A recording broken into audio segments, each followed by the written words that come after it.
দর্শক স্বাগত জানাই ওয়ালটন সাপ্রিজেশন মিউজিকের আজকের এই অনুষ্ঠানে। আপনাদের সঙ্গে আছি আমি নুসরাত এবং আজকের আয়োজনকে আলোকিত করতে আমাদের সাথে পছন্দের দুজন সঙ্গীতশিল্পী আছেন এবং একজন যিনি আছেন তিনি নারীকণ্ঠী সঙ্গীতশিল্পী। লোকসঙ্গীতের কথা যখন আমাদের মাথায় আসে বা লোকগানগুলোর কথা যখন আমাদের মাথায় আসে, সর্বপ্রথমে প্রথম সারিতে যাদের নামগুলো আমাদের মনে পড়ে বা যাদের চেহারা আমাদের সামনে ভেসে ওঠে, তিনি ঠিক তেমন একজন। একদমই ছোটবেলা থেকে লোকসঙ্গীতের সাথে তার পথ চলা এবং বিশেষ করে বলা যেতে পারে যে সিলেট অঞ্চলের গানগুলোর সাথে তার জন্য একটা নারীর টান রয়েছে। ভিন্ন রকম দরদ দিয়ে তিনি সবসময় লোকসঙ্গীতের নানান ধরনের গানগুলো উপস্থাপন করবার চেষ্টা করেন। দীর্ঘ 3 যুগের বেশি সময় ধরে সঙ্গীতে তার ক্যারিয়ার তিনি সামনের দিকে এগিয়ে নিয়ে যাচ্ছেন।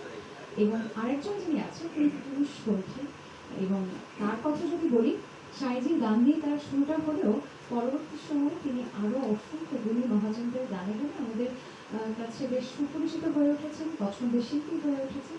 আমাদের সঙ্গে আছেন লোকসঙ্গীতশিল্পী রাফিদের এবং কলসে। শিল্পীদের সাথে কথা বলতে আপনারা ফোন করতে পারেন টিভি পর্দায় এখন মন করে। যেমন দর্শক দেরি না করে স্বাগত জানান আমাদের অতিথিদেরকে। দিদি আদাল, স্বাগত আপনাকে। কেমন আছেন? আমি খুব ভালো আছি। এবং যখন আমরা গানে থাকি তখন আসলে খুব ভালো থাকি। একদমই তাই। এবং আপনাকে পেয়ে গেছি, সুন্দর কিছু গান শুনলে এটা বাসা থেকেই ভেবে এসেছি। চেষ্টা করি। পলাশ ভাইয়া, স্বাগত আপনাকে। কেমন আছেন? অনেক অনেক ভালো আছি। আর আজকে এত সুন্দর সেটে বসে অনেক অনেক ভালো আছে এবং ভালো থাকারই কথা। নিঃসন্দেহে। আর লোকগানটা আমাদের নারীর টান রয়েছে, নারীর টান, আমাদের নারীর মাতৃর টান। গান। দুজনের কাছে দিদি সুন্দর কিছু লোকসঙ্গীত আমরা শুনবো। প্রথমে দিদি আপনার কাছে আপনার গান শুনবার জন্য। আমরা যারা লোকগান গাই, সাধারণত বাউল গান গাই, আমরা প্রথম গানটি স্রষ্টার উদ্দেশ্যেই গাই এবং স্রষ্টাকে স্মরণ করে গাই। আজকেও ব্যতিক্রম নয়।